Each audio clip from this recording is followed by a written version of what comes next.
Hello दोस्तों, नमस्ते। आपका स्वागत है अपने यूट्यूब चैनल पे। आज का हम टॉपिक ले रहे हैं सभ्यता। सभ्यता में हमारा टॉपिक होगा कालीबंगा। आप हमारे यूट्यूब चैनल पे नए हो तो चैनल को सब्सक्राइब कीजिए, बेल आइकन को प्रेस कीजिए ताकि स्टडी और मोटिवेशन से रिलेटेड ऐसे ही वीडियो आपको मिल जाए और उनका नोटिफिकेशन आप तक आ जाए। तो आज का हमारा टॉपिक है कालीबंगा। कालीबंगा सभ्यता। कालीबंगा सभ्यता ये हनुमानगढ़ ज़िले में स्थित है। कालीबंगा सभ्यता हनुमानगढ़ ज़िले में है। कालीबंगा सभ्यता की सर्वप्रथम जानकारी डॉक्टर एल.पी. टेस्सीटोरी ने 1887 से 1899 के खोज अभियान के अंतर्गत मिलती हैं। अमलानंद घोष ने 1952 ईस्वी में कालीबंगा सभ्यता की खोज की। इम्पोर्टेंट लाइन कि कालीबंगा सभ्यता की खोज किसने की, तो अमलानंद घोष ने 1952 ईस्वी में की। और क्वेश्चन बन जाए कि इसकी सर्वप्रथम जानकारी किसने दी थी, तो हमारा आंसर होगा एल.पी. टेस्सीटोरी। आगे, कालीबंगा सभ्यता की सर्वप्रथम उत्खननकर्ता वर्ष 1961 ईस्वी से 1969 ईस्वी तक ब्रजवासी लाल, बी.के. थापर और एम.डी. खर्रे। क्वेश्चन बन जाए कि कालीबंगा सभ्यता के सर्वप्रथम उत्खननकर्ता 1961 से लगा के 1969 ईस्वी तक ब्रजवासी लाल, यानी जिनको बीबी लाल भी शॉर्ट नेम से बोलते हैं, एवं बालकृष्ण थापर यानी बी.के. थापर और एम.डी. खर्रे, ये इन्होंने सर्वप्रथम उत्खनन किया था 1961 से 1969 ईस्वी में। डॉक्टर दशरथ शर्मा ने कालीबंगा सभ्यता को सिंधु घाटी सभ्यता की तीसरी राजधानी कहा। मोस्ट इम्पोर्टेंट कि कालीबंगा सभ्यता को सिंधु घाटी सभ्यता की तीसरी राजधानी किसने कहा, तो हमारा आंसर होगा डॉक्टर दशरथ शर्मा। वर्तमान में यह सभ्यता हनुमानगढ़ जिले में है। कालीबंगा सभ्यता हनुमानगढ़ जिले में है वर्तमान टाइम में। नदी घग्गर नदी, जिससे मृत नदी, नट नदी, लेटी हुई नदी, और इसे राजस्थान का शोक भी कहते हैं। घग्गर नदी को सरस्वती नदी के नाम से भी जाना जाता है। कालीबंगा सभ्यता ये घग्गर नदी के किनारे है और इन्हीं घग्गर नदी को सरस्वती नदी के नाम से भी जाना जाता है। सरस्वती नदी, इनकी जो प्रवाह क्षेत्र है उनको संस्कृत साहित्य में बहुधान्यिक क्षेत्र के नाम से पुकारा गया है। सरस्वती नदी का प्रवाह क्षेत्र है, उनको संस्कृत में बहुधान्यिक क्षेत्र के नाम से पुकारा गया है। कालीबंगा सभ्यता के 5 स्तरों का विभाजन सामने आया है, यानी कालीबंगा सभ्यता को 5 स्तरों में विभाजित किया गया है, जिसमें 2 बहुत प्राचीन तथा 3 बाद में बने हुए हैं। ठीक है, खुदाई के दौरान 2 टीले भी मिले हैं। खुदाई के दौरान यहाँ से 2 टीले भी मिले हैं। एक टीले के नीचे दुर्गनुमा शहर बचा हुआ और दूसरे टीले के नीचे बिना दुर्गनुमा शहर, यानी कि यहाँ से 2 टीले मिले हैं। एक टीले के नीचे दुर्गनुमा शहर बचा हुआ था, दूसरे टीले के नीचे बिना दुर्गनुमा शहर बचा हुआ था। नगरों की सड़कें समकोण पर काटती थी। यहाँ पर जो नगरों की जो सड़कें हैं वो समकोण पर काटते थे। यहाँ पर बने मकानों की पद्धति को ऑक्सफोर्ड पद्धति या फिर जाल पद्धति या फिर ग्रीक पद्धति या शैम्सफोर्ड पद्धति भी कहा जाता है। मकानों के दरवाजे सड़क की ओर ना खुलकर पीछे की ओर खुलते थे। किस सभ्यता में जहाँ वहाँ के मकानों के दरवाजे सड़क की ओर ना खुलकर पीछे की ओर खुलते थे, तो हमारा आंसर होगा कालीबंगा सभ्यता। यहाँ की भवन पहले कच्ची ईंटों से तथा बाद में पक्की ईंटों से बने हुए मिले।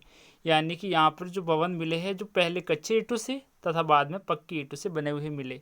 ईंटों की लंबाई चौड़ाई का अनुपात क्रमशः 30:15:7.5 ये यहाँ की ईंटों की लंबाई चौड़ाई का अनुपात था। कालीबंगा सभ्यता को दिनहीन बस्ती भी कहा जाता है। नोट लगा के, ये इम्पोर्टेंट है। कि किस सभ्यता को दिनहीन बस्ती के नाम से भी जाना जाता है? हमारा आंसर होगा कालीबंगा सभ्यता। ये इम्पोर्टेंट है, इन्हें अपने नोट्स में नोट कर दीजिएगा कि किस सभ्यता को दिनहीन बस्ती के नाम से भी जाना जाता है। क्वेश्चन बन जाए तो हमारा आंसर होगा कालीबंगा सभ्यता। विश्व में सर्वप्रथम लकड़ी के नाली के अवशेष वह भूकंप के साक्ष्य कालीबंगा सभ्यता से मिले हैं। मतलब क्वेश्चन आ जाए कि ऐसी कौन सी सभ्यता है जहाँ से लकड़ी के नाली के अवशेष या भूकंप के साक्ष्य प्राप्त हुए हैं, तो हमारा आंसर होगा कालीबंगा सभ्यता। यहाँ से प्राचीनतम नगरों के अवशेष भी मिले हैं। मुख्य अवशेष, इनमें मुख्य अवशेष निम्न है। मुख्य अवशेष पहला है स्वास्तिक चिन्ह और बेलनाकार मोहरे, अंडाकार सिरायु कब्र, युगल समाधियाँ, ऊँट की अस्थियाँ, काले व सफ़ेद रेखा वाले लाल रंग के बर्तन, लकड़ी की बल्लियों से बनी सत,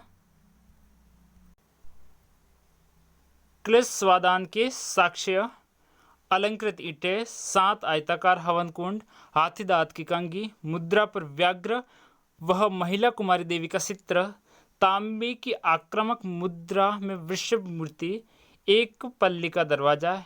ये मुख्य अवशेष कालीबंगा सभ्यता से मिले हैं। ये मोस्ट इम्पोर्टेंट है, इनको याद कीजिए, कंपटीशन एग्जाम में ऐसे ही क्वेश्चन बन सकते हैं। यहाँ से कपड़े में लिपटा उस्तरा तथा मिट्टी का पैमाना प्राप्त हुआ है। मिश्रित फसल जौ एवं गेहूं के साक्ष्य प्राप्त हुए हैं।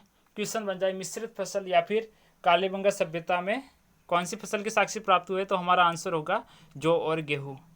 कालीबंगा सभ्यता हड़प्पा सभ्यता, पश्च सभ्यता, प्राक सभ्यता के समकालीन है। यहाँ से प्राचीन नगर के प्रमाण मिले हैं, इसलिए इसे नगरीय सभ्यता भी कहा जाता है। ऐसी कौन सी सभ्यता है, क्वेश्चन आ जाएगी, कौन सी सभ्यता को नगरीय सभ्यता के नाम से जाना जाता है? हमारा आंसर होगा कालीबंगा सभ्यता, क्योंकि यहाँ से बहुत सारे नगरों के अवशेष भी मिले, इसलिए इस सभ्यता को नगरीय सभ्यता भी कहा जाता है। कांस्य के उपकरण मिलने के कारण कांस्ययुगीन सभ्यता भी कहते हैं। यहाँ से कांस्य के भी उपकरण मिले, जिसके कारण कालीबंगा सभ्यता को कांस्ययुगीन सभ्यता भी कहते हैं। कार्बन पद्धति के अनुसार जो टाइम बताती है, काल और समय, जो इसका टाइम है सभ्यता का 2350 ईस्वी पूर्व से 1750 ईस्वी पूर्व तक। इम्पोर्टेंट लाइन नोट लगा के कि कार्बन डेटिंग पद्धति जो काल अवधि को मापने की वैज्ञानिक विधि है, इनकी खोज की थी विलियम लिब्बी ने। ये इम्पोर्टेंट है, इसको भी याद रख लेना। कालीबंगा संग्रहालय की स्थापना 1985 से 86 ईस्वी में की गई। यहाँ पे कालीबंगा सभ्यता में कालीबंगा संग्रहालय की स्थापना यहाँ पर 1985 से 86 ईस्वी में की गई। सभ्यता के लोप होने के कारण, तो विभिन्न इतिहासकारों ने इस सभ्यता के लोप होने के अलग अलग कारण बताए हैं। तो इस सभ्यता के लोप होने का कारण डॉक्टर गोपीनाथ शर्मा जी के अनुसार भूचाल से या फिर कच्छ के रण में रेत पर जाने से ऐसा हुआ। KUR कैनेडी ने बताया कि KUR कैनेडी के अनुसार इस सभ्यता का पतन यानी कि कालीबंगा सभ्यता का पतन संक्रामक रोग के कारण हुआ। यानी KUR कैनेडी ने इन्होंने बताया कि संक्रामक रोग के कारण इस सभ्यता का पतन हुआ। विभिन्न इतिहासकार ये मानते हैं कि प्राकृतिक आपदा से इनका पतन हुआ, यानी प्राकृतिक आपदा के कारण इनका पतन होना बताया गया है विभिन्न इतिहासकारों के द्वारा।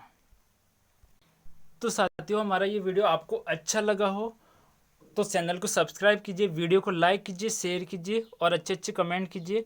और ऐसे ही वीडियो देखने के लिए हमारे चैनल को सब्सक्राइब करके बेल आइकन को प्रेस कीजिए, ताकि ऐसे ही वीडियो के नोटिफिकेशन आप तक पहुंच सके। Thank you so much video को पूरा देखने के लिए।